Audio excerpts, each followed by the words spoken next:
Olá, cá estamos em mais um episódio do Empreendedores.pt, onde eu procuro dar a conhecer pessoas, empreendedores, que nos possam inspirar e ensinar a fazer mais e a fazer melhor. Hoje temos um empreendedor com um trajeto muito particular, já escreveu um livro, tem um programa de televisão, já deu a volta ao mundo, é o André Leonardo. André, muito obrigado por teres aceitado o meu convite. E o que nós vamos aqui estar a fazer é tentar, de alguma maneira, dissecar o processo que levou o André Leonardo a fazer todo este caminho e com isso também podemos depois, cada um de nós, aproveitar estas lições nas nossas vidas. André, eu ao preparar esta entrevista, obviamente uma das primeiras coisas que fiz foi googlar o teu nome. E curiosamente, uma das coisas que me apareceu lá no fim da primeira página foi um vídeo YouTube de um cantor brasileiro, André Leonardo. Cá está. Mas eu não sabia que era um cantor brasileiro. Eu vi André Leonardo num vídeo YouTube a cantar e eu pensei, bom, será que o André também é cantor? Acho que não ia ter muitos likes, mas...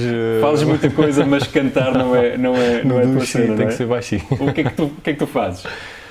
Olha, eu tenho vários projetos, desde muito novo comecei a desenvolver projetos que de alguma forma procuravam inspirar as pessoas a fazer acontecer. Isto porque ali na altura da crise, quando se falava na crise, 2008, 2009, 2010, eu senti que as pessoas estavam muito desmotivadas com a crise, mas mais do que isso estavam fartas de palavras bonitas e vazias de conteúdo, de alguma forma, tipo... os políticos que iam para a televisão e prometiam isto vai mudar, vai ser assim, mas depois no dia-a-dia o português estava com menos dinheiro na carteira, tinha sido despedido ou estava com dificuldades e na mesma altura começou a aparecer um programa que é o Shark Tank, que não eram nada mais nada menos do que empreendedores, pessoas que faziam acontecer e que se expunham ali, explicavam o seu negócio e nós estávamos sentados em casa e víamos um americano, que na altura era a versão americana que aparecia. E ele dizia que fazia um bolo de laranja, a mulher fazia um bolo de laranja, o homem pegava no bolo, metia numa caixa, vendia, estava a vender milhões. 20 mil dólares por mês de bolos de laranja. E a gente pensava, pá, a minha mulher não faz aquele bolo de laranja, mas faz uma tarte de maçã. Pá, o meu filho até mexe no Facebook, isto se calhar não vai dar para 20 mil dólares por mês, mas qualquer coisa a gente vai conseguir fazer. E eu ouvi na altura também uma frase que eu gostei muito, que é qualquer coisa como, nas crises, ou tu choras, ou tu vendes lenços para as pessoas chorarem. Então eu decidi começar a ajudar as pessoas a perceberem como é que elas poderiam eventualmente vender lenços. Então comecei a desenvolver projetos como foi o da Volta ao Mundo, organizei conferências internacionais nos Açores. O primeiro grande evento de empreendedorismo em Portugal não foi o Web Summit, foi um evento nos Açores em 2011 para 600 pessoas que esgotou em 15 dias. Numa ilha que tem 55 mil pessoas, que é uma ilha terceira, é mais de 1% da população. Eu costumo dizer, meio a brincar, meio a sério, que é recorde do Guinness, porque se meteres 1% da população no Brasil, é capaz de ser recorde do Guinness. Portanto, eu que digo é que à minha escala bati o recorde do Guinness. É bem provável.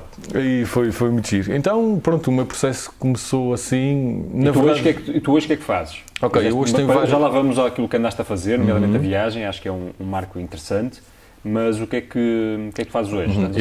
Exatamente. Portanto, eu criei um projeto que se chama Faz Acontecer, que o que procura é inspirar as pessoas e capacitá-las para fazerem acontecer o que quiserem. Porque eu acredito que o empreendedorismo não é criar negócios, é fazer acontecer. E tu podes fazer acontecer um negócio, podes fazer acontecer trabalhando para outros.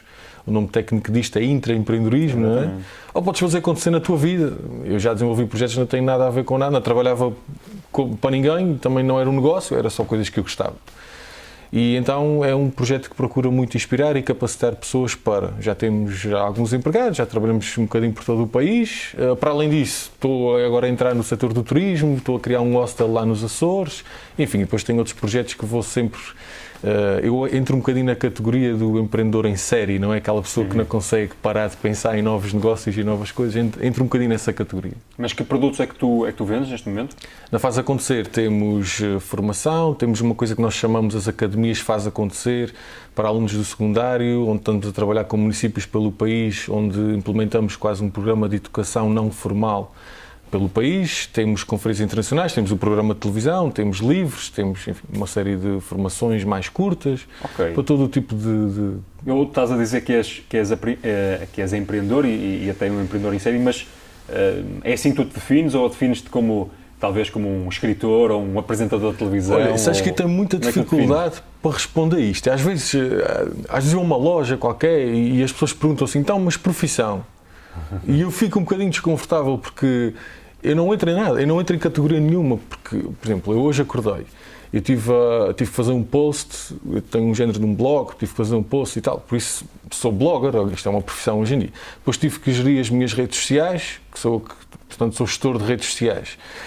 Agora estou aqui a falar contigo mais de uma perspectiva de projetos que fiz, mais de empreendedorismo, de partilha de conhecimento. À tarde vou ter reuniões, vamos ter que preparar novas formações, por isso se calhar sou formador. Este ano vou começar a dar aulas no ISCTE em Lisboa, por isso sou professor universitário também. Pronto, quando me perguntam o que é que tu fazes, qual é a profissão, eu às vezes pergunto, tens tempo para te conseguir explicar tudo?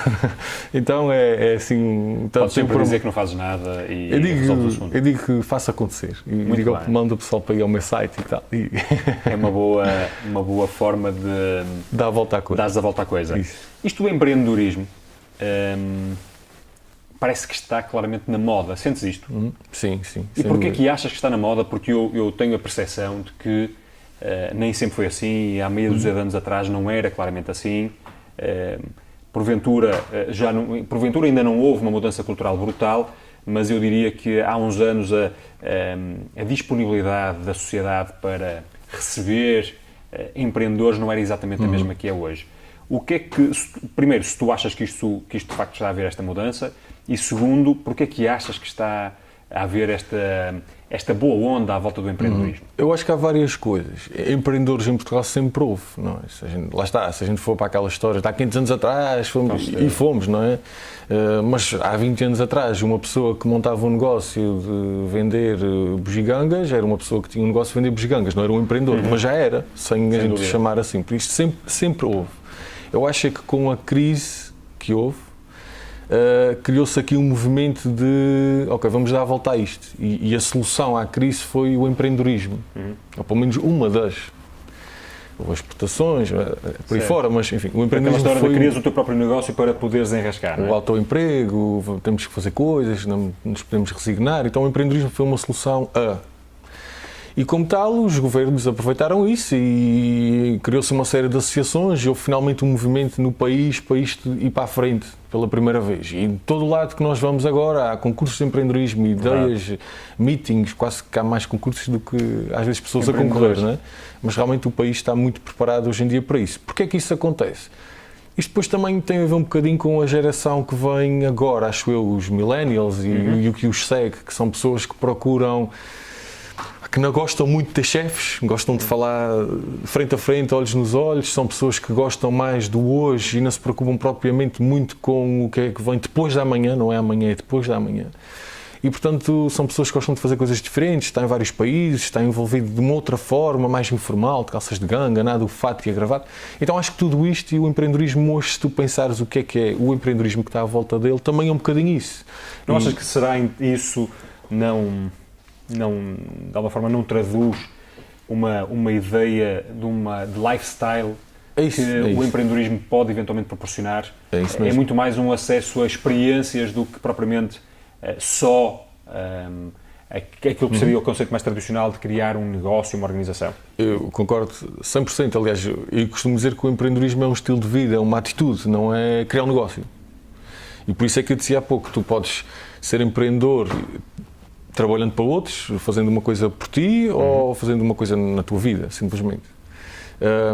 Porque de facto acho que isto do empreendedorismo é mesmo isso, é um estilo de vida, é uma forma de estar, é tu seguires e concretizares sonhos, fazeres acontecer por ti. Não embarcas naquela ideia que também parece, que eu diria que também está na moda, que é empreendedor que se preze e projeto empreendedor que se preze e que queira de alguma forma ser bem sucedido, tem que ser de base tecnológica. Isso é errado, mas completamente errado. Mas há um bocado esta ideia. Mas pronto, as pessoas têm que estudar um bocadinho mais a parte teórica por trás da coisa para poderem dizer isso. Mas existe isso é errado, completamente errado. Por exemplo, eu estive em Ponte Sor, no programa de televisão, entrevistámos um senhor que tem, salvo erro, a 4ª classe, criou uma padaria, emprega 20 pessoas em Ponte Sor. Este senhor é menos empreendedor do que uma startup tecnológica que está numa qualquer incubadora em Lisboa ou no Porto que angariou 20k de investimento e que tem 3 empregados a programarem e que tem de faturação zero, e se calhar só vai durar 6 mas meses. que já saíram no Observador, no Dinheiro Vivo e na RTP. Ele é menos empreendedor do que eles? De todo, mas de todo. Nem porventura o seu impacto na comunidade vai ser menor. Não tem comparação, quer dizer, um homem que emprega 20 pessoas em Ponte Sor numa padaria, eu acho que é um caso, é um empreendedorismo fantástico, é uma coisa, para mim, é surreal. E, portanto, quando me dizem muito isto do empreendedorismo tecnológico, mas a gente vai deixar de ver pessoas, isto são pessoas para pessoas, eu percebo que vão para a parte tecnológica porque é o que nos permite estar em Portugal e vender um produto para o mundo, eu percebo isso, mas não é só isso. Tem a da escalabilidade, não é? Mas não pode ser só isso. Não pode ser só isso. E quando se fala de empreendedorismo, de atitude, de fazer acontecer, de ir à luta, de ir atrás de objetivos, pode-se ir à luta numa empresa tecnológica ou numa empresa não tecnológica. Por isso não é só a parte da tecnologia que Estamos interessa. de acordo e acho que esse alerta é bem interessante. E outra coisa que me dá que pensar é esta questão toda do empreendedorismo, nomeadamente a ideia de que para ser empreendedor tem que ser muito jovem, ter um determinado canudo universitário, eu acho que se começa a criar um bocado este espírito. Lá está, idealmente com alguma carreira académica, ainda que não seja concluída, porque isso até dá mais algum charme. A história magia e tal. Na área tecnológica, não é?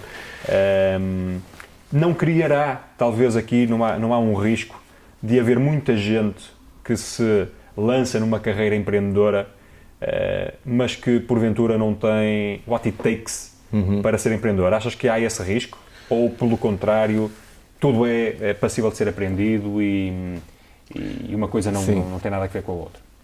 Sim, eu acho que as pessoas, antes de se meterem... Porque também depois já há esse problema, que acho que é um bocadinho nesse sentido que estás a fazer a pergunta, que é muita gente que...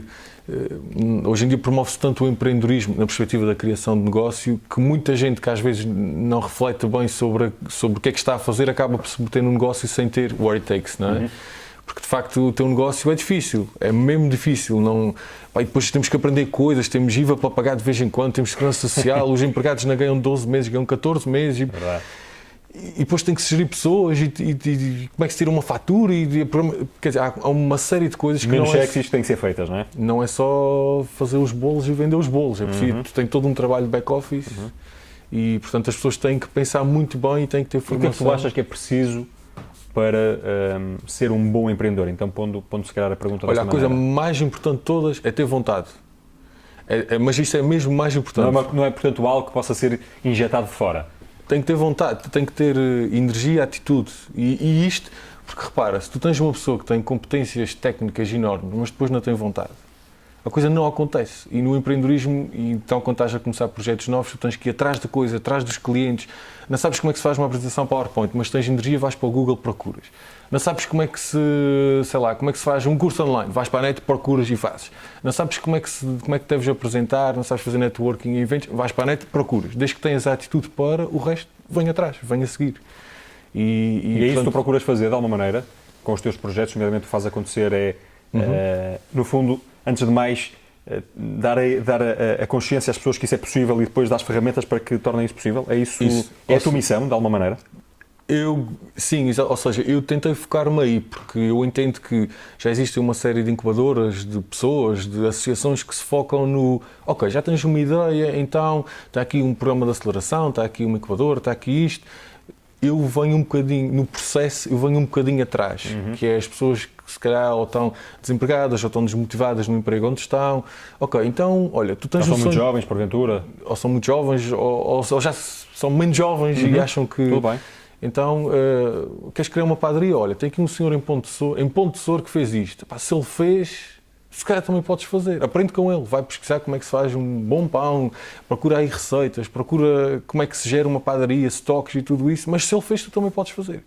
Então eu foco-me, se pensarmos no processo empreendedor, muito no início, muito na parte de criar o trigger à pessoa que está à minha frente. Muito nisso. E por isso tentas agitar águas, de alguma maneira. Exatamente. Por isso como é que fazes isso? Olha, como é que isso se consegue fazer, de alguma maneira? Eu tento sempre, porque é o que funciona muito comigo, que é pôr arranjar realidades muito parecidas. Ou seja, eu sou o André, tenho 28 anos, tenho esta qualificação profissional, estou mais ou menos nesta situação. Se eu arranjar um caso de um americano ou de um português que mais ou menos com as minhas condições fez coisas, pá, realmente eu, André, quando olho para ele, penso, caramba, se ele fez, ele na altura nem tinha não sei o quê, nem tinha não sei o que mais, tal como eu, então se ele fez eu também posso fazer. Não é? E depois também arranjo às vezes casos muito mais abaixo, em realidades muito mais complicadas, que realmente me retiram todo o tipo de desculpas que eu possa ter, porque a gente tem sempre desculpas, nunca é um momento perfeito para fazer as coisas, falta-me só mais um bocadinho de dinheiro, falta-me só mais esta formação, falta-me só mais isto, mas depois se tem um exemplo de uma pessoa que com muito menos fez, tu realmente pensas, pá, estou à espera de quê? Tem mesmo é que fazer e é já. Então eu vou muito por casos reais, e se tu reparares, a Volta ao Mundo foi a recolher histórias de casos reais de pessoas que fizeram acontecer, o programa de televisão são casos reais de pessoas que fazem acontecer pelo país, o livro são casos reais de pessoas que fizeram acontecer pelo país e pelo mundo, as conferências são sempre baseadas em histórias reais de pessoas, portanto este é o nosso modelo de motivação de alguma forma. E qual é o balanço que fazes? É incrível, temos recebido... Porque isto é giro. Já mudaste realmente vida? Já tens pessoas que vêm ter contigo e dizem eu fiz acontecer naquele negócio, naquele projeto, naquele evento, o que seja, por causa de ti ou daquilo que vocês fazem? Eu, antes do verão, portanto, aí mais ou menos em maio, junho, recebi um e-mail de um miúdo, salvo erro, é da Albergaria à Velha, que me mandou, eu fiz uma palestra na Albergaria à Velha, passou talvez um ano, e o miúdo mandou-me este e-mail em junho, maio, junho, que dizia assim, André, a tua palestra em Albergaria à Velha fez-me pensar que eu podia fazer acontecer o que quisesse, eu tinha um sonho de criar um jogo para telemóveis, fui para a net pesquisar como é que se fazia, está aqui o jogo, experimenta e diz-me o que é que tu achas. Pronto, e isso é tudo aquilo, isso é a concretização de todo o trabalho que tu fazes, e como este já tive vários.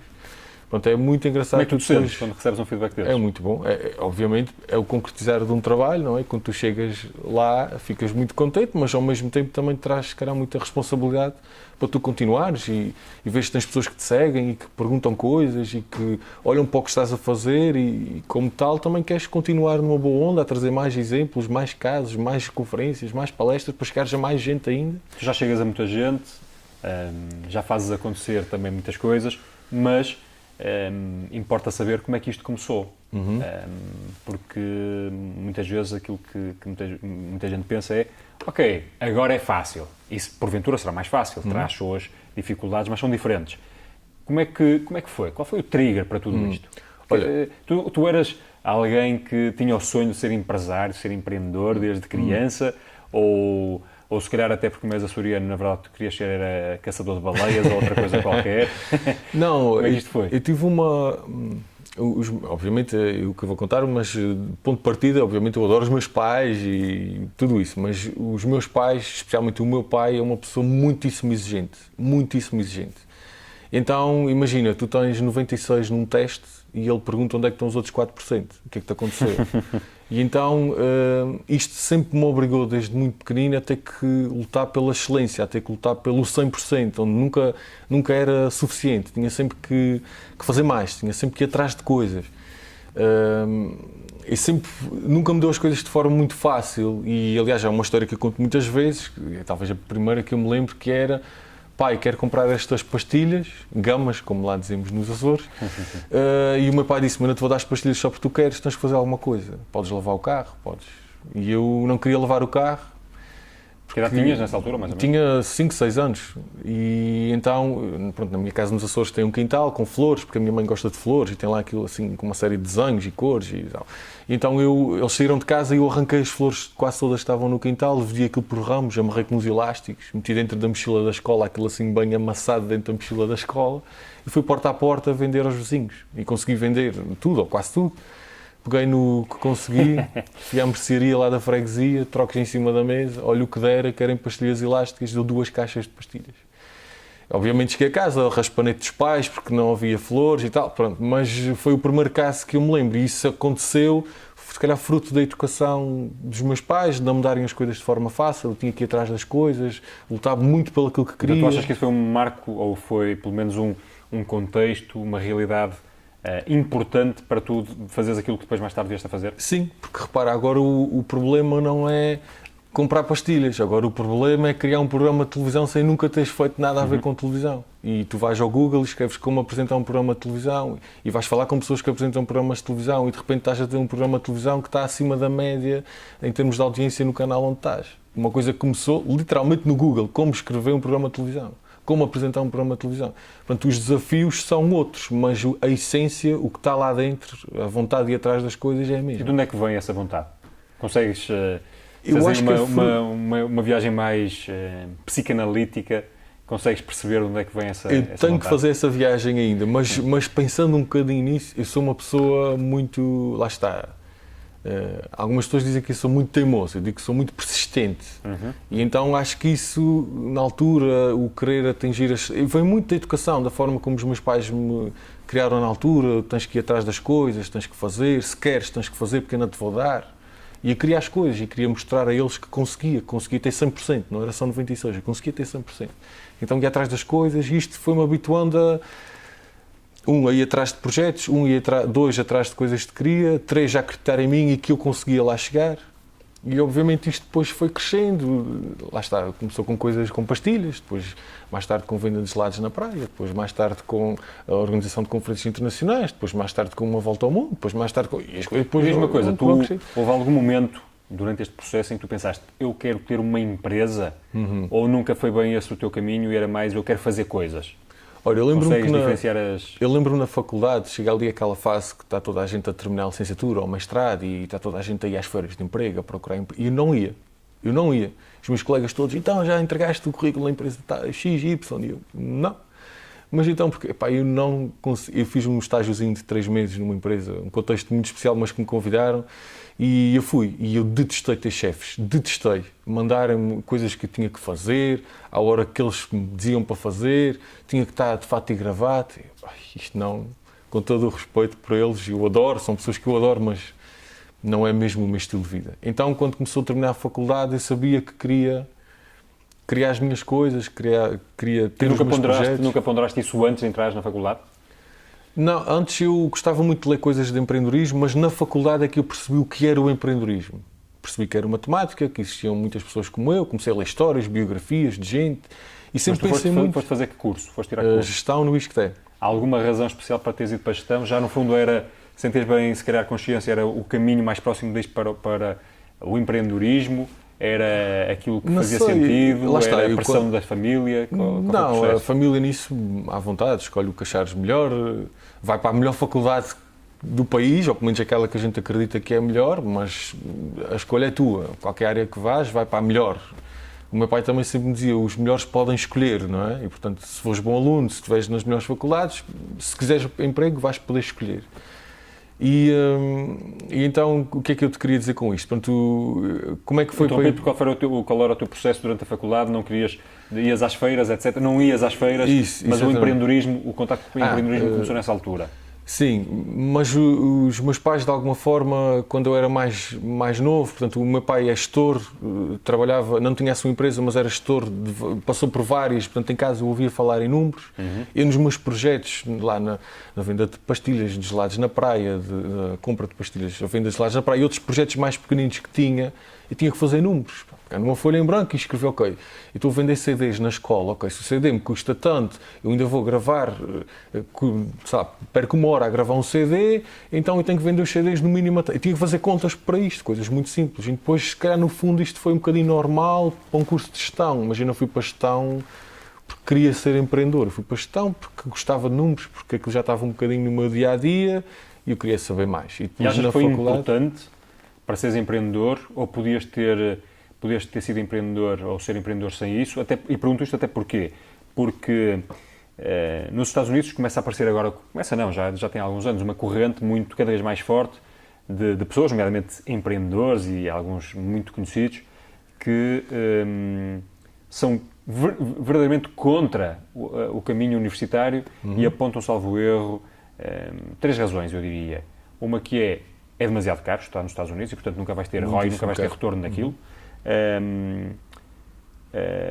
Podes aprender, como dizias há bocado, muita coisa, e a coisa que se calhar tu mais queres, mais compatível com aquilo que tu queres, fora, nomeadamente online e nomeadamente de forma gratuita. Isso. E, para além do mais, muitas vezes a universidade não te prepara para a vida como outras coisas podem preparar. Concordo. E, portanto, há essa corrente. Achas que isto é assim? É assim mesmo verdade? Ou não devemos embarcar também só Eles nos nessa Estados Unidos perspectiva? fazem essa análise muito fria, não é? De que, de facto, a faculdade é um investimento, deixa-me cá ver, porque eu posso, se o meu avô tem uma empresa, eu, se calhar com ele vou aprender o mesmo que ia aprender na faculdade e poupo $60 mil, não é?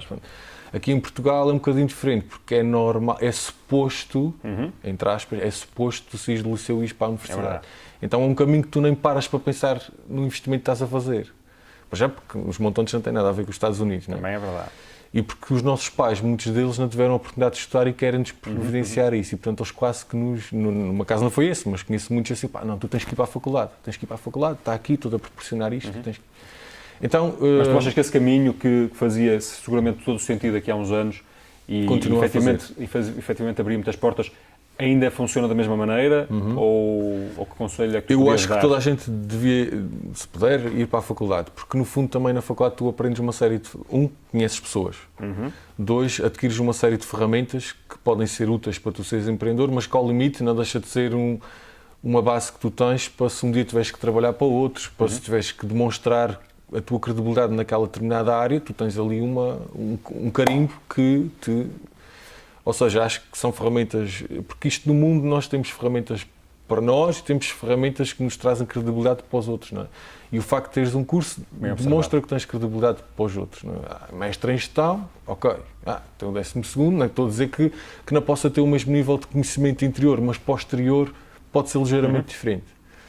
E ao limite isto no criar negócios e ter projetos, às vezes as coisas não correm bem. E o facto de ter um mestrado, uma licenciatura, o que seja, é sempre uma salvaguarda de que, ok, tenho um currículo, se alguma coisa me correr mal e vou lá bater Até porque, e agora estou-me a lembrar, estás a dizer isso, estou-me a lembrar de uma conversa que tive aqui com outra pessoa, que curiosamente também conheces, o Tarantino, jogador de futebol, e estavas-me a dizer isso, eu estava-me a lembrar da conversa com ele, porque de repente podemos embarcar nesta ideia de que o empreendedorismo também é a salvação de toda a gente e, portanto, esquece ganhar as outras competências e, portanto, o que interessa é lançar o teu negócio e isso é quase comparável como se tentar ser jogador de futebol. É isso nem todos vão chegar ao Ronaldo, não é? Ou sequer à primeira liga. Sim, e alguns têm uma lesão e depois como é que é? Se tiverem um curso, se tiverem estudado, têm um currículo, têm uma forma de se apresentar ao mercado de trabalho.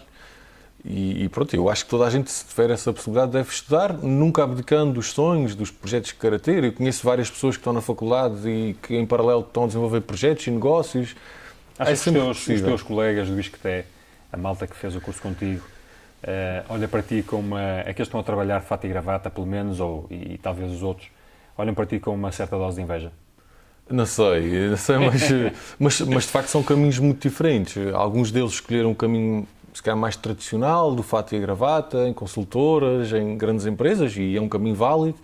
E o meu é um bocadinho mais alternativo, um bocadinho mais complicado, porque tu não tens ninguém para seguir, o caminho não foi muito trilhado, e então é um bocadinho difícil às vezes saberes bem para onde é que estás a ir e como é que estás a ir.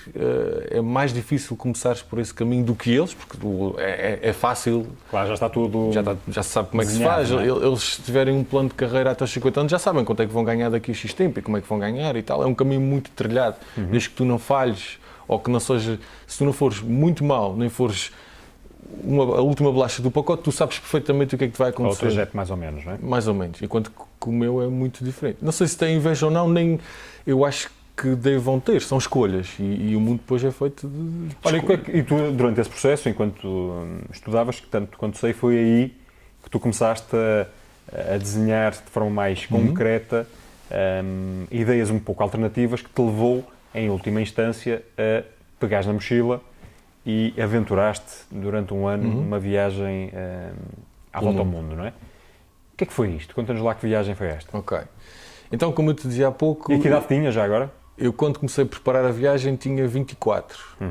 Agora tenho 28, portanto comecei a preparar há 4 anos atrás. Saí de Portugal com 25 e fiz 26 na viagem, acho que foi assim. Depois cheguei a Portugal, 27 foi o lançamento do livro e 28 é o que até agora. Acho que foi isso. Como é que isto surgiu? Portanto, eu, como te disse, eu queria inspirar as pessoas, como é que elas podiam vender lenços, não é? Comecei por organizar conferências de empreendedorismo nos Açores, 600 pessoas, criámos 2 eventos, 600 na primeira, 600 na segunda, e eu pensei, ok, isto dos Açores já está, como é que eu posso levar este espírito e esta inspiração ao resto do país? Então foi na altura do Shark Tank, foi na altura que eu percebi que as pessoas se inspiravam por casos reais. Se o americano vende bolos de laranja, eu posso vender tartes de maçã da minha mulher também, ou o que seja, né? Então, ok, e se eu tiveste ideia, e se eu fosse dar a volta ao mundo, passasse por realidades muito boas, como os Estados Unidos e o Canadá, e passasse por outras, se calhar, também menos boas, como a Índia ou a Tanzânia, e o que eu vou fazer em todos eles, recolher histórias de pessoas que foram à luta e fizeram acontecer. Não interessa muito bem qual é a área, não interessa muito bem se gerou um negócio de milhões ou se foi um autoemprego. O que interessa é que a pessoa tinha vontade, foi à luta e fez acontecer. Eu lembrei-me disto, estava ainda na faculdade, em casa num sofá mais ou menos parecido com este, lembrei-me disto, peguei numa folha em branco, volto ao mundo, fui ver uns rankings de empreendedorismo, escolhi os países muito bons ou que estavam muito mais elevados no ranking e os últimos, que era para ter realidades muito diferentes. Ok, isto tem que ser durante um ano, para recolher histórias nestes países todos tem que ser mais ou menos um ano, ok, um ano. Eu vou aos Estados Unidos, se eu ficar nos Estados Unidos um mês, fui pesquisar na net, um dia nos Estados Unidos custa X, então se eu ficar lá um mês preciso para os Estados Unidos Y, e por aí fora. Fiz isto nos países todos, fiz um orçamento. Isso foi durante uma tarde? Ou foi Isso foi durante um dia, mais ou menos. Foi uma coisa assim mas uma coisa muito simples, não penses que foi uma coisa muito simples. E depois que fiquei a matutar naquilo, nunca tinha feito viagem, acho que nem tinha passaporte na altura, nunca tinha África, Índia, quer dizer, isto nunca me tinha passado pela cabeça. Não penses que eu antes era aquele miúdo que já viajava e que pegava. Certo. Nada. E o meu primeiro passo foi, eu lembro-me que na altura fui aos Açores, acho que na Páscoa, e os meus pais são pessoas tradicionais, como eu te contei há pouco, e tinha que contar que o filho deles não ia procurar emprego, nem ia aceitar propostas da empresa XY, o filho deles ia dar a volta ao mundo. E isso foi um processo... Como é que foi a reação dos teus pais? Foi engraçado. Como é que tu disseste, antes de mais? Foi engraçado, porque eu aterrei na sexta-feira à noite. Tu disseste logo, foi de chofre... Foi assim, eu vou-te contar a história, foi engraçado. Aterrei na sexta-feira à noite e tentei contar ao jantar e não consegui. Então no dia a seguir... Ficaste entalado, é? Não, aquilo chegava aqui e voltava para baixo. Acordo no sábado e tentei ali contar durante o almoço, mas ainda não estava pronto. E então pedi à minha mãe, isto é verídico, pedi à minha mãe para cozinhar lasanha para o jantar, que é uma das comidas preferidas do meu pai. Fui à mercearia onde comprei as pastilhas uns anos antes, comprei 2 garrafas de vinho. Eu não percebo nada de vinhos, eu não gosto muito de vinho. E o meu critério para escolher a garrafa de vinho foi o que tinha maior grau de álcool, ok? Levei as garrafas para casa. O Benfica, isto de dizer no Norte, isto que vou dizer, se calhar não é muito bom, mas o Benfica ganhou durante a tarde, o meu pai estava no ponto, ok, estava mesmo bem disposto, chega ao jantar, lasanha para a mesa, toda a gente contente, garrafas de vinho abertas, eu a carregar no vinho, eles iam bebendo e eu carregava no vinho outra vez, termina o jantar, eles a rir, e eu, pá, é agora, quer dizer, momento melhor que este não há. Isso é uma estratégia espetacular. Sentem-se aí, eles sentam-se no sofá e eu, mãe, pai, olha, há um projeto assim, eu ainda não sei muito bem como é que vai ser, está aqui a minha folha, o meu planeamento, não sei muito bem como é que vai ser, mas eu vou dar a volta ao mundo. É só um ano, é uma coisa simples, e eles... O meu pai ficou com uma cara a olhar para mim, o meu pai esqueceu-se o Benfica, esqueceu-se... Não, ele não me disse nada, mas o meu pai, a cara dizia tudo, o que a cara dizia era, pá, isto me passou-se completamente. Não, ainda bem que temos mais um filho, porque este aqui já não faço nada com ele. A minha mãe ficou a olhar para mim, ela, salvo seja, mas não caiu para o lado, estava sentada, ficou muito preocupada. Vais para onde? Para onde? Mas como? Mas com quem? Como é que tu vais fazer isso? Acontece isto, aquilo, E depois eles andaram semanas, não, tu nem penses nisso, nem vais, porque vai-te acontecer isto, vai-te acontecer aquilo. Os meus amigos lá na Ilha Terceira gozavam comigo, diziam, volta ao mundo, volta ao mundo com essa t-shirtzinha do hard rock, vais. Se tu és assaltado em África, pá, tu és maluco e não sei o quê. Começa-mas a dar a volta à ilha, agora volta ao mundo e não sei o quê. Volta à ilha, na Ilha Terceira é 1 hora de carro. Tu és maluco e tal, não sei o quê. Pronto, e eu no meio disto fui desenvolvendo, comprei um livro, que se chama qualquer coisa como Como Preparar uma Volta ao Mundo para Alguém que Nunca Deu uma Volta ao Mundo. Eu achei que aquilo era... O título tinha tudo a ver, pelo menos? 9,99€. Foi útil? Muito útil, que basicamente para um miúdo que está na faculdade são menos 2 Big Macs naquele mês, não é? Portanto, li o livro, comecei à procura de patrocínios, durante 2 anos apresentei um projeto a 97 empresas. Dessas 97... O que é que lhes oferecias? Maioritariamente responsabilidade social e, no fundo, um plano de marketing para eles. e, portanto, publicidade, no fundo. Associarem-se ao empreendedorismo, a um movimento relacionado com... Tinhas um bom pitch? Ou... Tinha. Ao fim de 97 o meu pitch foi melhorando. Foi melhorando. E ao fim de 97 eu tive 7 sims. E o primeiro sim foi ao número 40 e tal, ou 50 e tal. Portanto, eu tive 40 e tal nãos para aperfeiçoar o pitch, até que veio o primeiro sim. O patrocinador principal foi o Grupo Nabeiro, da Delta. Aliás, eu viajei com uns pacotinhos de café Delta e depois estava no meio da Tanzânia e fazia um vídeo tipo: malta, estou aqui no meio da selva, estou aqui a beber um cafezinho Delta, um abraço para Portugal e tal. E... Como é que convenceste o comendador Rui Nabeiro ou alguém da empresa dele? Foi apresentando o projeto, foi o que é que eu... Dinheiro. Não havia, quer dizer, tu és um miúdo dos Açores, não conheces ninguém. Pois isto é um processo engraçado, que é tu vais já ao Google e escreves, neste caso Delta, e aparece o número de telefone geral. Então assim, boa tarde, aqui é o André, queria apresentar um projeto de uma volta ao mundo, com quem é que posso falar? Do outro lado tendo uma pessoa na recepção: volta ao mundo, amigo, isso também queria eu. Não, isto aqui não é... Não, eu quero falar com o diretor de marketing. Não lhe vou passar o diretor de marketing. Claro. Então, mas dê-me lá. Então, olha, marketing@delta.pt, lá vais tu, mandas um e-mail para lá, recebe uma equipa para aí, vou dizer à sorte, 20 pessoas. Lá ao fim de um mês respondem-te ao e-mail a dizer que não estão interessados, ou que estão interessados, ou vêm cá reunir com o técnico, com o estagiário que chegou da equipa de marketing. Tu vais lá. Por acaso na Delta não foi assim, mas em grande parte dos 97 foi assim. E foi duro, mas ao fim de 97 tinha 7 patrocinadores, vendi tudo o que tinha, e na altura não tinha carros nem casas para vender. Um miúdo da faculdade tinha Playstations, bicicletas, livros.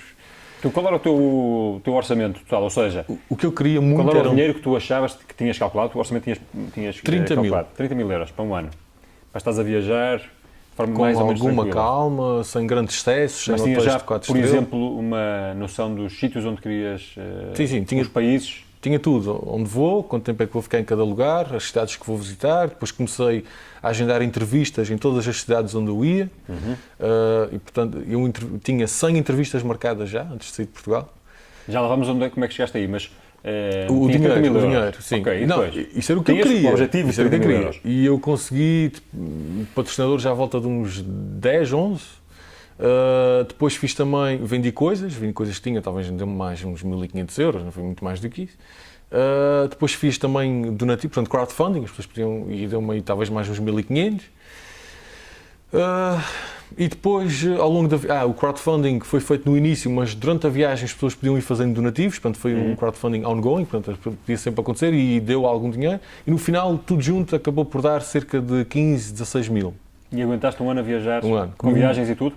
Com viagens e tudo. Para teres uma ideia, metade disso, cerca de 8.500, foram aviões. Pois. O resto foram autocarros, táxis, Ubers, e eventualmente alojamento, alimentação. Eu emagreci 8 quilos, comi muitas vezes atum, porque é o que tu encontras de barato em todo o mundo. Dormi muitas vezes em casa de pessoas que me recebiam, que me davam uma carpete para me poder deitar um bocadinho. E tu o que pedias de repente, Será que vais dormir aí? Há muitos grupos de couchsurfing, de grupos de Facebook. Depois eu numa site tinha lá uma parte que era tipo: olha, eu vou a estes países todos, neste momento estou na República Checa, mas ainda vou a Israel, Palestina. Se tu eras de algum desses países, podias-me receber. E está com alguém que, se gostas de empreendedorismo, mesmo que queres receber 3 dias, podias-me receber. E tive muita gente que me mandou mensagens assim, ou nas redes sociais. E evitaste hotéis, portanto? Muito, não tinha dinheiro para Claro. hotéis. Dormi muitas vezes em estações de autocarros, aeroportos. Mas dormias em estações de autocarros e aeroportos em países relativamente seguros ou tiveste aventuras em países menos seguros, aparentemente? O Brasil não é assim propriamente um país super seguro. E nunca tiveste um problema do ponto de vista da segurança? Eu fui quase assaltado na Argentina e fui assaltado em Moçambique, mas foi uma história, por acaso posso-te contar. Estava a ficar em casa de uma pessoa, era o último dia que eu estava em Moçambique, fiquei lá 10 dias, o último dia era um domingo, fui passear com a pessoa lá da casa, que me foi mostrar um bocadinho da cidade. Quando regressámos a casa às 8 da noite, a porta tinha sido arrombada, roubaram tudo que estava lá dentro, incluindo as minhas coisas. Restou-me umas t-shirts, a mochila de campismo foi utilizada para colocar material roubado, nem mala tinha. A pessoa lá da casa deu-me uma mala velha, coloquei o pouco que me restou. E no dia seguinte eu tinha um voo para a Índia, já tinha comprado o voo, portanto ia para a Índia. E eram 30 horas, desde que eu saía de Moçambique até que chegava a Delhi, entre escalas e voos eram 30 horas. Eu fiz o check-in da bagagem, fui para a Índia. Quando aterrei em Delhi, 30 horas depois, muito cansado, muito preocupado, desapareceram-me câmaras, desapareceu-me uma série de coisas.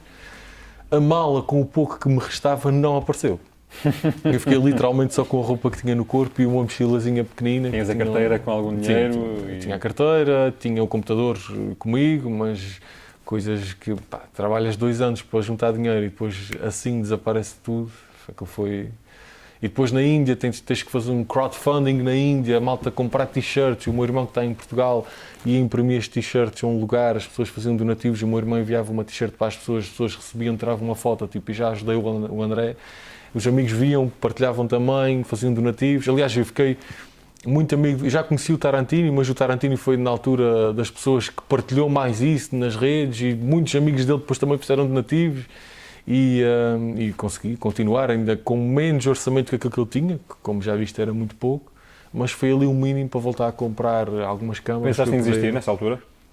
Não. Nunca pensaste em desistir durante os 300 e tal dias?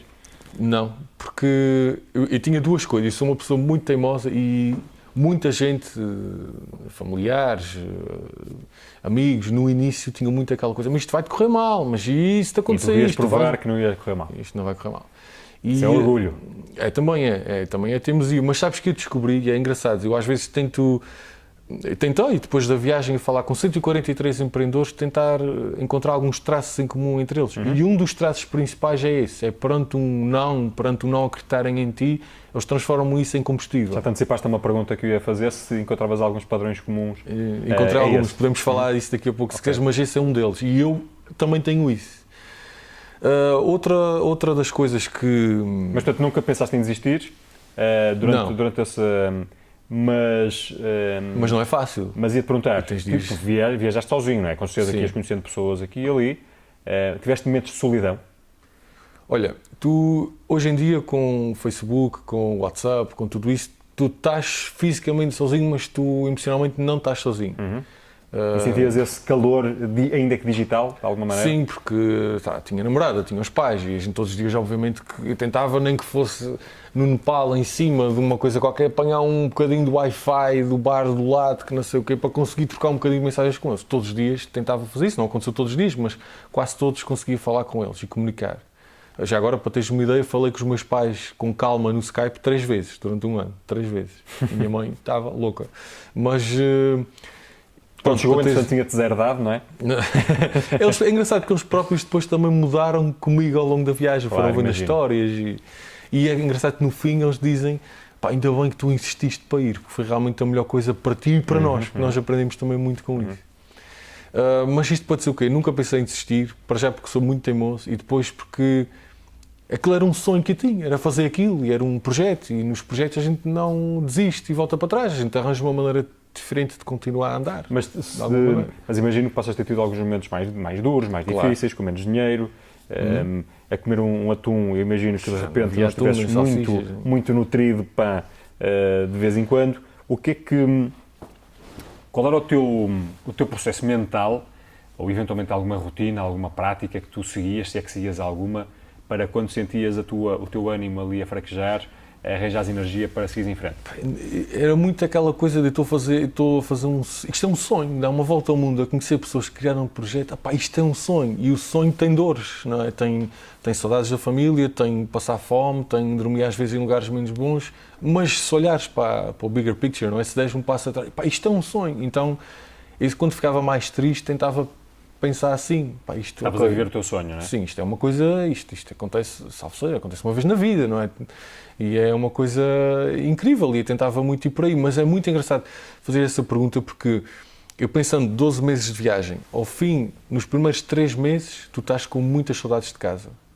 É a comida da mãe, é a namorada, é isto, é a família, agora é a Páscoa e eu não estou lá com eles, e na Páscoa a gente faz sempre isto. O 4º mês é o pior mês. Tu estás ali, eu nunca pensei em desistir como te disse, mas eu percebo que muita gente desista no 4º mês, porque é aquele mês que tu estás no pico máximo de saudades e não sabes gerir muito bem aquilo, estás num pico máximo, ao fim do 4º mês para a frente, é quase como tu se... Entras ali numa bolha. Aceitas, ok, tens saudades, estão ali, mas eu agora estou aqui para fazer isto é um sonho, eu adoro isto e é isto que eu vou fazer e daqui a 8 meses eu estou com eles. E eles não vão a lado nenhum e vou voltar a ter a Páscoa e tudo isso, mas é daqui a 8 meses. Então tu aprendes a gerir melhor. Mas o quarto mês é um mês duro. E tu, quando começaste a tua viagem, sabias que tinhas um objetivo que era conhecer empreendedores, muito bem, beberes da experiência deles, imagino, mas já sabias que querias escrever um livro no fim, ou utilizar essa experiência de alguma maneira? Qual era o teu ponto de partida, ou melhor, qual era a tua perspectiva de ponto de chegada? Ou seja, quando eu ia falar com as empresas, eu não tinha uma volta ao mundo, eu tinha um projeto, que por acaso incluía uma volta ao mundo.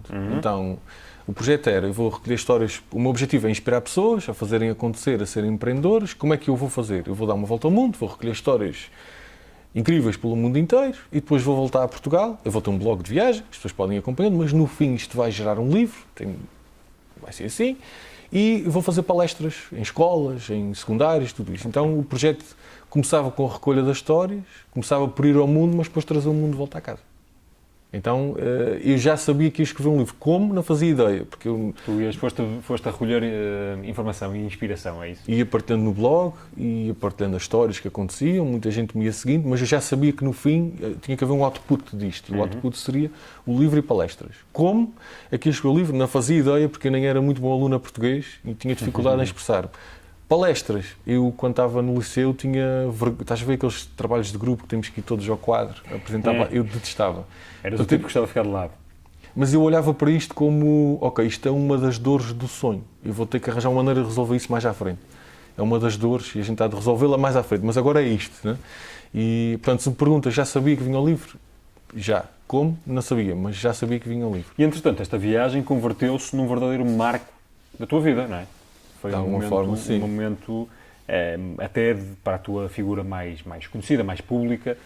A viagem trouxe esta visibilidade e foi talvez até o trigger para as coisas que estás a fazer hoje. O que é que achas que foi mais marcante em todo este processo? Foi a sua idealização? Foi teres conseguido planeá-la e começares a executá-la? Foi conseguires concluí-la? Ou foi, porventura, teres pegado nisso e depois criado alguma coisa em cima disso? Estás a perguntar para mim ou para os outros? Para ti. Para mim, ok. Para mim, obviamente, idealizar e concretizar uma coisa muito maior do que aquelas que eu tinha pensado antes, porque se tu pensares 23 países, mais de 100 entrevistas, línguas diferentes, é uma coisa complexa de agendar, sem contactos nenhuns, não é como se eu tivesse uma equipa de 10 pessoas para mim a trabalhar com... Não, sozinho. Portanto, essa parte foi complexa e, obviamente, chegar ao fim é uma concretização, não é uma coisa... Só chegar ao fim já era sem dinheiro nenhum, estás a perceber? Não é como se me tivessem dado as coisas e vai lá. Os meus pais não me deram um cêntimo para fazer isto. Portanto, obviamente a concretização é muito importante, mas o mais importante para mim, pessoalmente, foi passar um ano a conhecer pessoas de todo o tipo, desde malta na Índia que limpa ouvidos na rua, até milionários nos Estados Unidos que começaram também do zero, e tu percebes que de facto tu só não fazes aquilo que não queres. E isto foi a maior coisa que eu aprendi na viagem. Foi essa mensagem que mais ganhaste? Essa constatação de que só não faz o que não queres? Onde quer que estejas é possível mudar, e isto não é psicologia barata. Eu vi mesmo isto. E vi casos muito diferentes, de malta com diferentes backgrounds, com diferentes contextos, com dívidas, mas que depois deram a volta. Quer dizer, eu vi tudo. Às vezes as pessoas dizem, pois, mas é que eu já vi um pior do que tu e se ele conseguiu, tu também consegues. Eu acho que já vi, não foram todo o tipo de situações, mas muitíssimas situações eu já vi. E tu vês tudo isto, e vês malta que deu a volta, malta positiva, que não se queixou das crises, das troicas, das FMIs, que não ficou parado. E que foi a melhor coisa que eu tirei desta viagem, para mim, pessoalmente, e que eu também agora tenho passado. Há alguma pessoa em concreto, aquela mais especial, ou aquela história mais especial, aquela que mais te marcou? Houve uma, assim, que a ti, por algum motivo, te tocou mais? Assim, todas as pessoas, de uma forma ou de outra, te trazem componentes diferentes.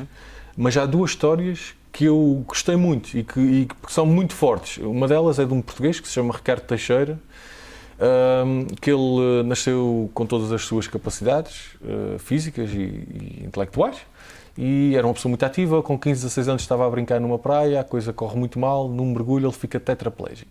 tetraplégico significa que mexe com o pescoço, mexe com as mãos, mexe com os braços, mas as mãos têm alguma dificuldade, anda numa cadeira de rodas, portanto, que consegue controlar de alguma forma com a mão, com a ajuda de uma luva. E como ele me disse na altura, tudo muda, não é? Como é que tu passas, de repente és tetraplégico, como é que tomas um duche, como é que pegas um telefone, como é que estudas, como é que pegas um lápis, quer dizer, as coisas mudam todas. E isto são palavras dele, por isso eu estou à vontade para contar isto desta forma. Ele disse-me assim, eu tinha tudo para ser um coitadinho toda a minha vida e viver à conta de subsídios. Eu posso dizer que ele hoje tem 38 anos, 38, 39 anos, está à frente de 5 empresas, uma em Londres, 3 em Lisboa e uma em Évora. Incrível. É casado, tem um filho, emprega mais de 60 pessoas. E quando tu perguntas, mas como é que tu fizeste isto? E ele, na altura, põe de facto assim, as tuas dificuldades, ou as dificuldades de cada um de nós, claramente em perspectiva, não é? Esquece, é outra... E se ele diz, ele disse muito claramente, sabes porque é que as pessoas na fase, sabes porque é que muita gente na fase, sabes porque é que pessoas da tua geração se queixam de tudo e mais alguma coisa? Porque vocês querem ter as coisas sem ter trabalho. E não há nada que se conquiste algum valor na vida que não dê trabalho, mas muito trabalho. E eu tenho todos os vossos problemas no dia-a-dia, mais os meus problemas físicos. E se eu faço, vocês também podem fazer. Vocês não fazem porque inventam desculpas, não é mais do que isso. Então essa história foi fortíssima. Outra, que não tem diretamente a ver com negócios, mas que também me faz refletir muito e relativizar muito eu vou a um bairro Lata, a história é longa, mas eu vou abreviar, um bairro Lata no Quénia, em Kibera, um dos maiores bairros Lata do mundo. Eu conheci um rapaz, eu estava um bocado perdido, ele viu-me na rua. E estavas no bairro Lata, tu? Eu ia lá sozinho? Falar com os empreendedores. Levei a roupa mais velha que tinha na viagem, deixei tudo no lugar onde estava a dormir e fui lá. E encontrei o rapaz, eu estava um bocado perdido, pedi-lhe para ele me levar até lá, ele disse-me que me mostrava o bairro. Então o rapaz chamava-se Kennedy, tinha a minha idade, ele levou-me à casa dele, eram 8 metros quadrados, o chão era terra, as paredes eram um género de um barro, o teto era umas chapas velhas, mal encostadas, não tinha casa de banho, 8 metros quadrados, o que é muito menos do que esta sala onde a gente está. E ele dizia, olha, isto é o meu quarto, não era mais do que um colchão todo velho, encostado assim no chão.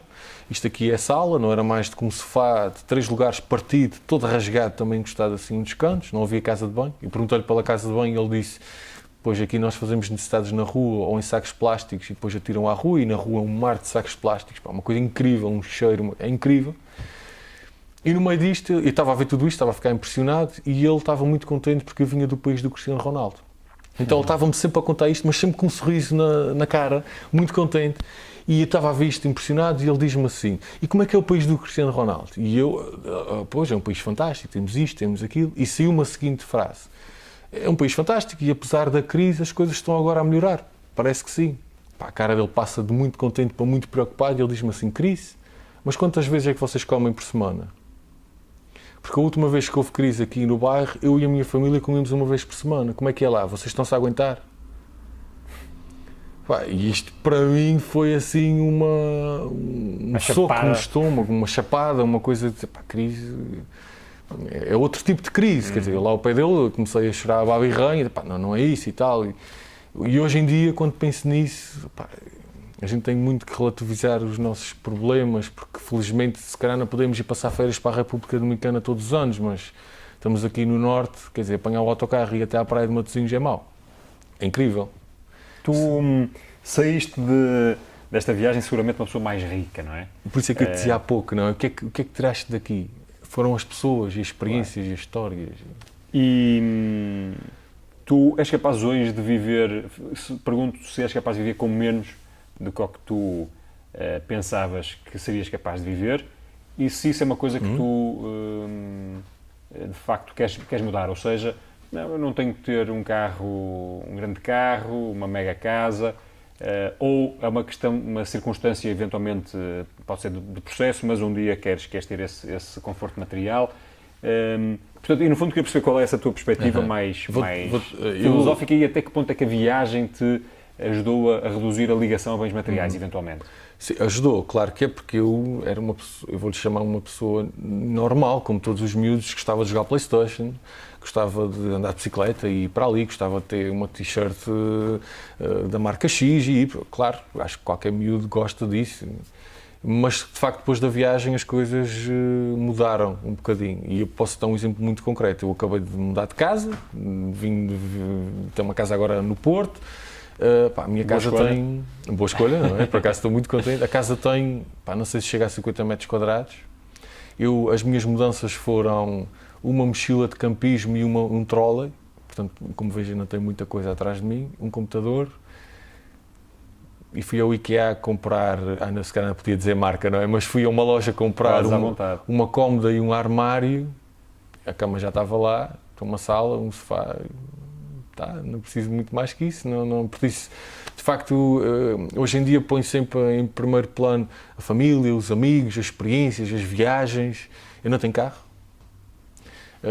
Portanto, mas eu não condeno quem o tenha, eu só dizer que a minha forma de ver as coisas é muito mais livre, porque isto também, o facto de não ter carro, não ter uma casa enorme, não ter uma conta para pagar muito grande, permite-me ter uma liberdade também muito grande. E portanto, eu hoje estou aqui no Porto, mas daqui a 2 anos, se me apetecer ir ver para o Algarve, ou para a Espanha, ou para a Rússia, o que é para ti liberdade? É a possibilidade de vives noutros países ou tens outra definição de liberdade? Olha, liberdade é o seguinte, eu sábado e domingo fui a uma conferência em Lisboa, cheguei domingo tardíssimo e na segunda-feira queria estar com a minha namorada descansada. Ela não trabalhava e eu decidi não trabalhar na segunda-feira, porque queria estar com ela. Isso é liberdade, é poder fazer o que quer, como quer. Obviamente não é sempre assim, mas eu, com os negócios que tenho hoje, consigo ter a liberdade para, se amanhã está bom tempo e eu sei que vai estar a dar ondas, pegar na prancha e fazer surf. Isto também tem um reverso de uma medalha, que é a gente trabalha muito sozinhos, a gente não tem ninguém que nos encaminhe, a gente tem que nos encaminhar a nós próprios. A liberdade tem o seu custo, mas liberdade para mim é isso. É poder... E sucesso? Que é para ti sucesso? É teres liberdade ou tens outra, juntas de alguma coisa ter mais? Liberdade e é estar envolvido em projetos que envolvem um propósito primeiro e depois que obviamente tem uma sustentabilidade financeira também por trás deles, mas tem que ter um propósito. Eu raramente, não me lembro de um projeto que eu me tenho envolvido que não é de uma área que eu gosto, não é de uma coisa que não me faz pensar em horas, quer dizer, e certamente isso acontece contigo, há projetos ou coisas que nós estamos envolvidos e estamos sempre a olhar para o relógio, que anda seca, isto nunca mais acaba, nunca mais despacha isto, e há outros que a gente fica ali hora e esquece de olhar para o relógio. E eu procuro ter projetos assim. Isso é sucesso para mim. E onde é que entra aqui a tua ambição financeira, se é que tens? Queres ser um empresário rico? É uma coisa que é perfeitamente irrelevante para ti? Como é que isso é? Obviamente, eu gosto de conforto, como qualquer pessoa. Gosto de ter uma televisão em casa, gosto de estar numa casa confortável. Obviamente, não vou dizer que não. Obviamente, gosto de ter dinheiro para ir viajar, claro. Mas eu vejo isso, eu vejo o dinheiro e acredito que ele há de chegar como consequência não é o dinheiro para poder ter escolha, é uma consequência dos projetos que eu vou fazer. E há um livro que eu recomendo a toda a gente que o leia, que é o Pai Rico, Pai Pobre. Não sei se... Já li, há muitos anos. Exatamente, que foi uma coisa que mudou muito a minha maneira de pensar na altura, porque nos ensina basicamente a pôr o dinheiro a trabalhar para nós, em vez de sermos nós a trabalhar para o dinheiro, não é? E eu aprendi muito com isso e tento ter projetos onde o dinheiro trabalha para mim de alguma forma. E são esses projetos que basicamente pagam as tuas contas, é isso? Sim, que pagam as minhas contas e que me permitem ser mais ou menos livre, porque me criam quase rendas, onde o que estou a fazer hoje pode correr bem ou menos bem, eu espero que corra bem, mas aquelas rendas estão sempre mais ou menos garantidas. Mas tu gostavas de ter, por exemplo, criares uma organização, uma grande empresa, ou isso é menos relevante para ti? O que tu queres é ter projetos ou produtos que te possam fazer esse trabalho por ti, nomeadamente até do ponto de vista financeiro, e que possam cumprir para um fim.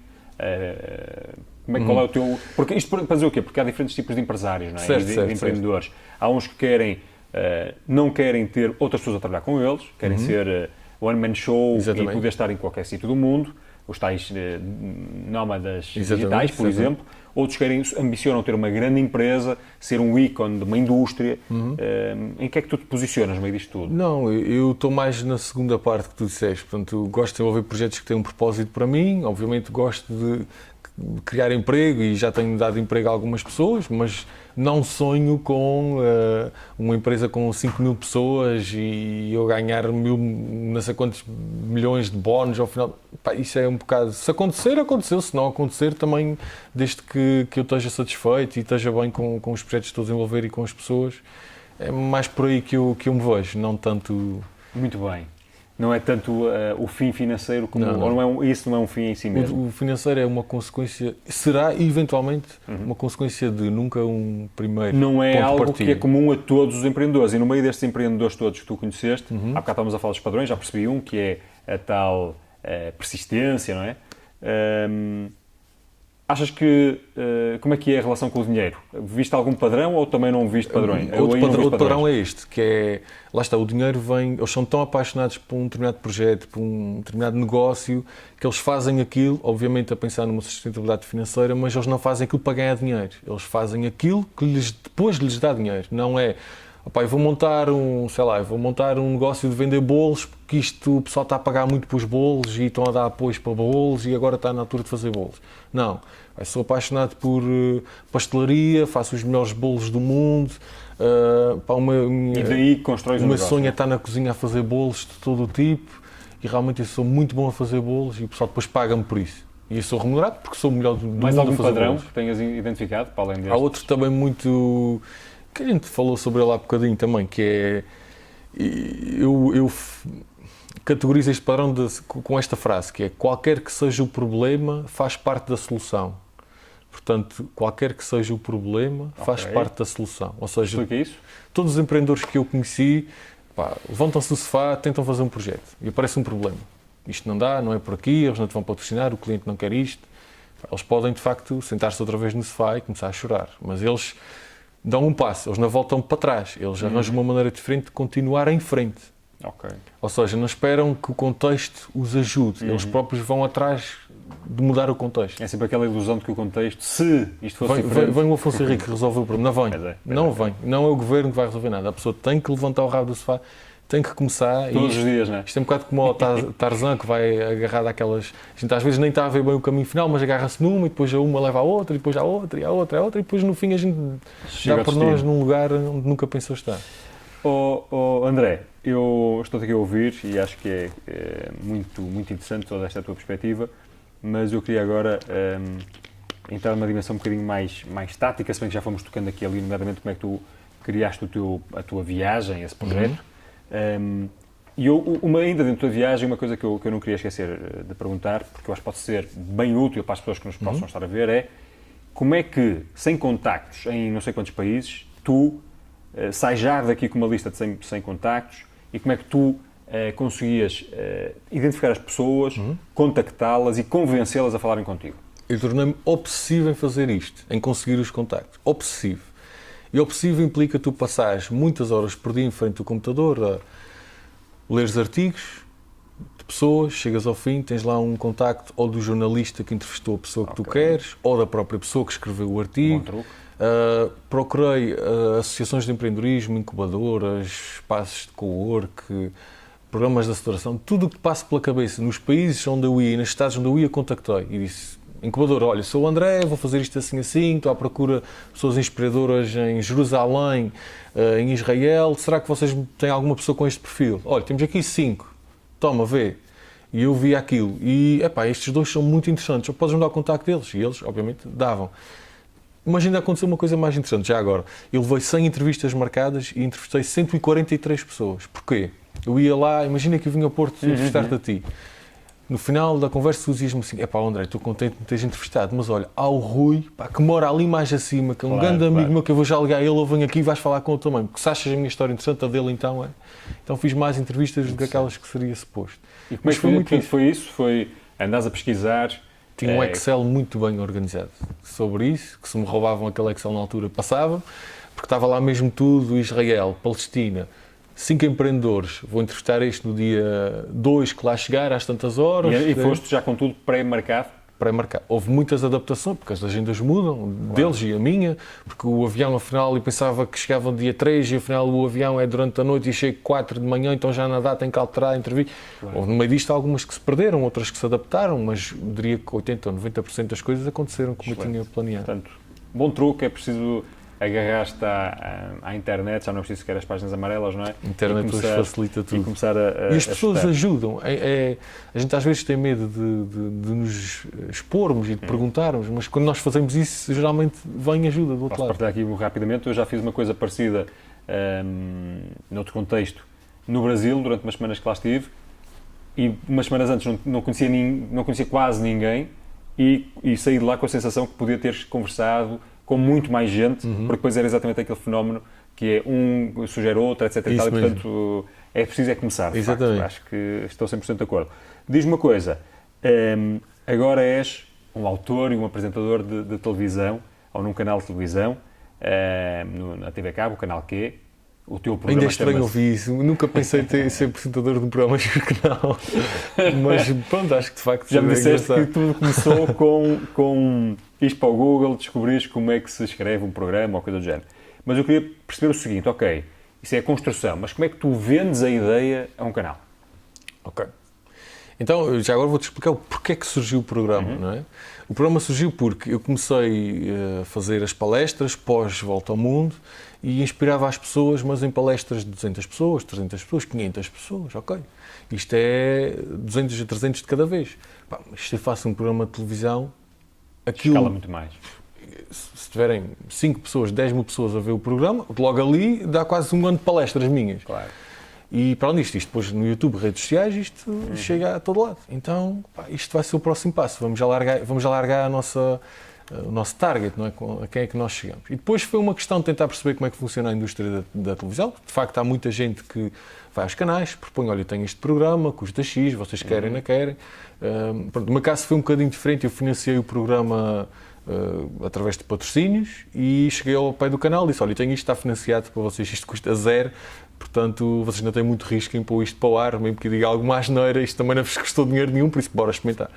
E eles receberam-me muito bem, do canal deram todos os meios. Têm conteúdo à borla, ganham dinheiro com a publicidade, portanto é um negócio perfeito para eles, não é? Perfeito para eles, para mim também é perfeito porque consigo colocar... Tens canal de distribuição? Tenho o canal de distribuição para as minhas coisas e é assim, e foi assim que aconteceu. Reuni com alguns canais, o canal que foi aquele com quem eu me identifiquei mais, porque é um canal assim um bocadinho alternativo, para um público um bocadinho mais selecionado.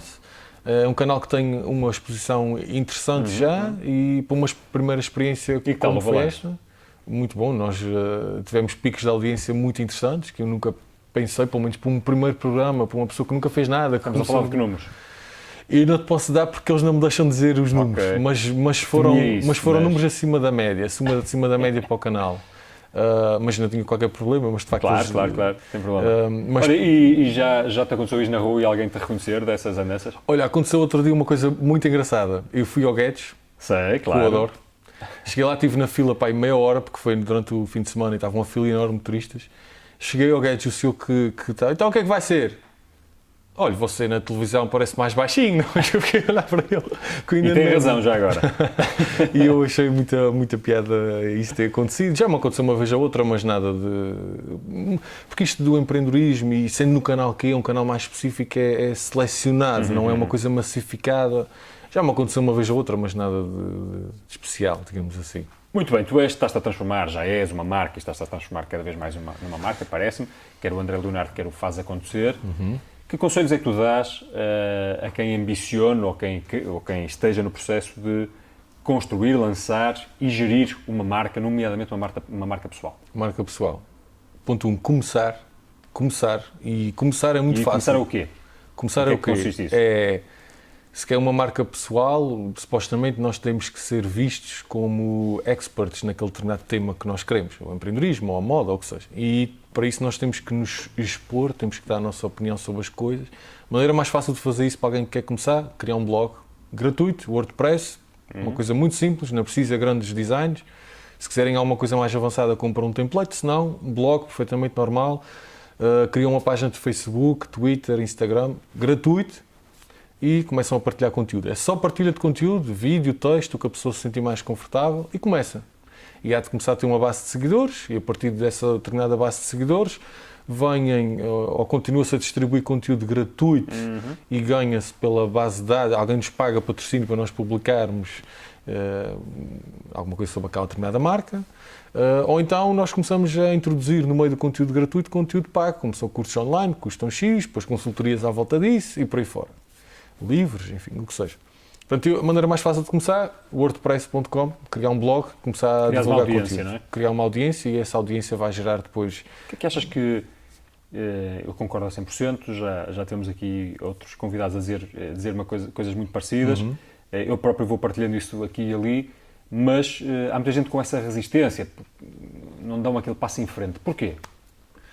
Olha, há várias questões, mas já... Vamos começar, mas o começar não é nada fácil, não é? Muitas vezes. Há 2 ou 3 questões interessantes e uma delas é um bocadinho, eu vou ter que me expor, isso eu não sei, eu estou a falar de empreendedorismo, mas eu não sei tudo, eu devia fazer um super MBA de uma coisa com especialização em empreendedorismo para depois poder dizer isto. Não, é a tua opinião, cada um, depois do 25 de Abril pode dizer o que tu quer, não é? Algo como ciência exata, não é? Não, é a nossa opinião sobre o assunto, portanto, escreve sobre isso, à vontade, sem problema nenhum.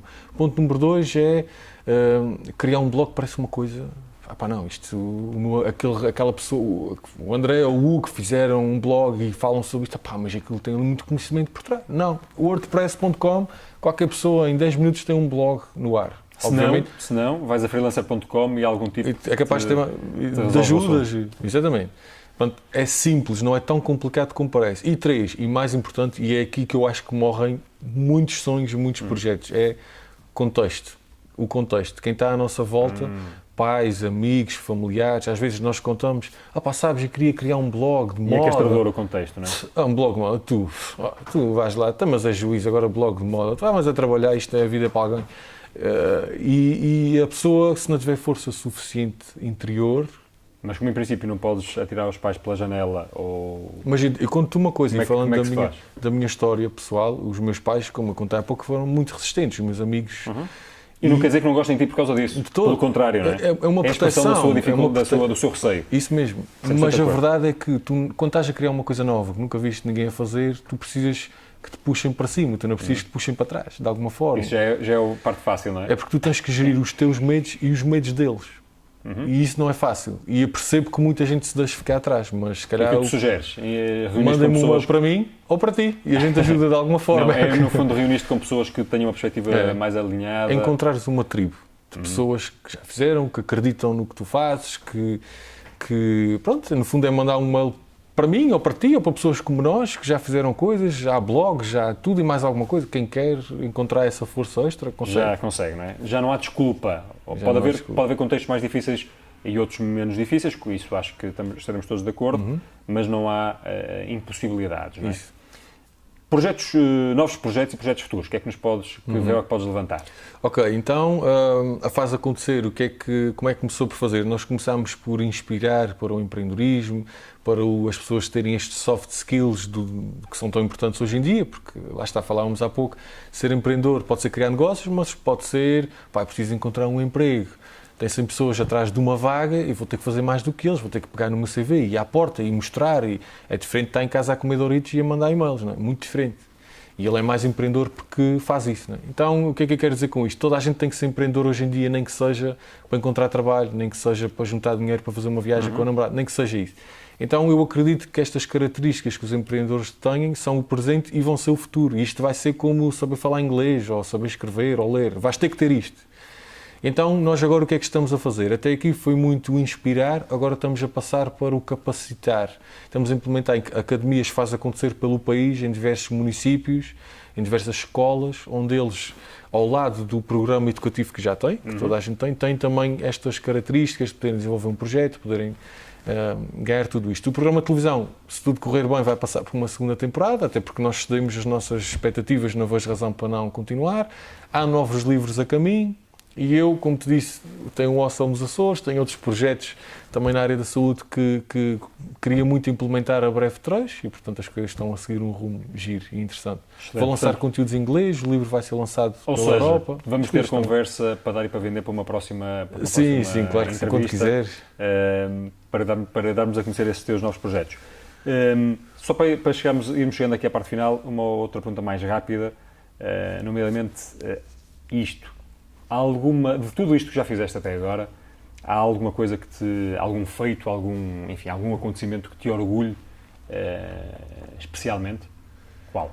E porquê? Olha, assim, quando os meus acontecimentos mais marcantes a nível profissional, que é isso que acho que me pergunta, são sempre tão inerentes a... Por exemplo, quando quis organizar aquela conferência nos Açores para 600 pessoas, toda a gente achava que eu era completamente chanfrado, quer dizer, eu ia pedir um patrocínio a uma empresa, a um banco, e isto aconteceu, o homem olha para mim e diz, pá, tu não tens noção, ele disse-me assim, tu não tens noção, tu tens 19 anos, tu não tens noção do que é que estás a dizer, porque trazer estas pessoas que tu queres aos Açores, isso é impossível, ninguém fez. Outro dia, a entidade Y tentou fazer e tinha lá 30 pessoas na audiência e muitos deles eram da própria organização, que era para aquilo não estar vazio. Era gratuito, estás-me a dizer que queres meter 600 pessoas em Angra do Heroísmo a pagar bilhete, pá, isto é impossível. E aconteceu. Pá, tivemos o presidente do Benfica, tivemos Luís Marques, enfim, uma série de professores de Harvard, tivemos uma série de gente de vários pontos do mundo, foi mesmo interessante. E quando aquilo aconteceu, eu fiz um género de um discurso introdutório no dia do evento, pá, estava a chorar como um bebé. Porque era toma, ainda disse que ia conseguir, está aqui, está feito. Estavas a chorar enquanto estavas a fazer o discurso? Sim. Tive que parar várias vezes. Então orgulhas-te disso? Claro, porque mostrei às pessoas que era possível. E achas que foi um momento em que para ti próprio, mentalmente, provaste que quando tinhas uma coisa na cabeça conseguias fazê-la acontecer? E mais do que isso, foi provar às pessoas de lá que aquela resistência que elas têm a fazer coisas está só na cabeça delas, porque se elas quiserem, tal como eu, que nasci 3 casas mais acima delas, que fiz, eles também podem fazer, se calhar numa conferência, uma padaria, é o que quiserem, mas também podem fazer. Então, se me orgulho disso, claro, a volta ao mundo, orgulhas de ter conseguido aquilo com recursos baixinhos e depois todo o impacto que se gerou das... Claro, é impossível, não vou dizer que não, é claro que sim, mas esse orgulho também vem inerente a ter conseguido e conseguir ver o impacto que teve nas pessoas. Portanto, resultou tudo. Toda a gente dizia que não dava e deu. E isso é muito giro, claro que te deixa orgulhoso, não é? Claro que sim, e acho que tens todo o motivo para isso. Para terminar, André, tens 28 anos, imagina que agora, isto é uma mais pesada, imagina que sais daqui e tens uma notícia que vais morrer a breve prazo. Que legado é que tu querias deixar?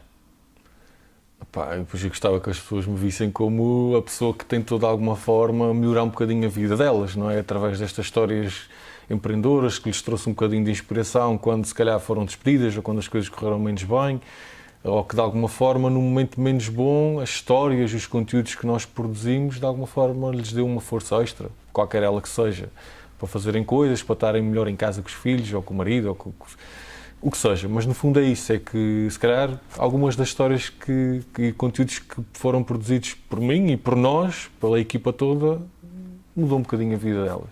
Excelente, acho que é um excelente legado, uma bonita missão. André Leonardo, muito obrigado por me teres dado a honra de aceitar o convite. E sobretudo pela partilha. Acho que tivemos aqui um momento de grande partilha, de muitos insights. Eu retirava daqui uma ou duas coisas, nomeadamente a questão de ser fundamental sonhar, ter sonhos, mas que ao mesmo tempo para os conseguir viver há que aguentar as dores do próprio sonho. Acho que isso é uma mensagem bem bonita e bem verdadeira aqui do André Leonardo.